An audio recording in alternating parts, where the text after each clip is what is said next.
Thank you so much, Karine. So, John, going back to the two-state solution, we see the president defend this often, but as the main ally and supporter of Israel, we haven't seen him offering to mediate such talks that we know had been halted for almost a decade now. Is the president offering this in meetings with the two sides to mediate, and is he ready to mediate such talks?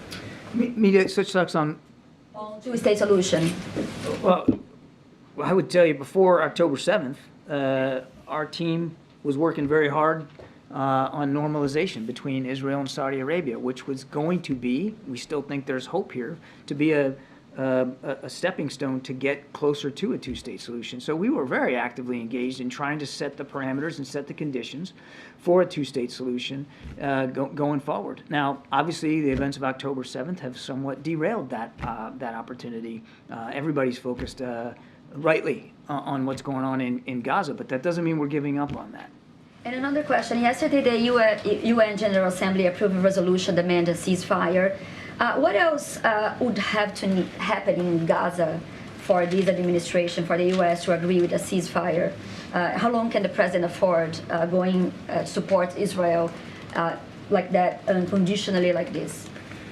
As we said, we don't think now's the time for a ceasefire. And in that resolution, there was no condemnation of what Hamas has done, not any, and no expressed support for Israel's right to defend itself. So, of course, we weren't going to sign up to that.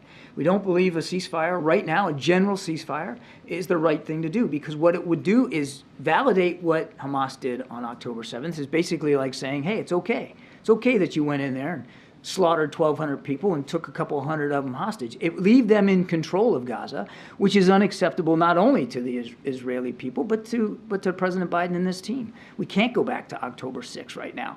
So it's not the time for a ceasefire. We all want to see the war end, and as I said in my opening statement, it could end today if Hamas would release all the hostages, lay down their arms, and surrender up those responsible for the October 7th attacks.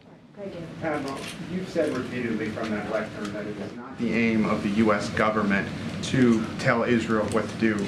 Wasn't the president's comments yesterday about the government needing to change, isn't his comments at odds with that? No, not at all, Gabe. All he was doing was expressing, again, what he's expressed to you guys before, concerns about some of the policies that again, as a friend of Israel, he was concerned that the pre-war cabinet had been exploring. But he fully respects that this is up to the Israeli people. And has the president lost some of his trust for Prime Minister Netanyahu over the past few weeks? They have a long-standing relationship. They're going to keep that relationship. They're going to keep talking. I think you can expect that he'll be talking to Prime Minister Netanyahu in the not-too-distant future about what we can do to continue to support Israel.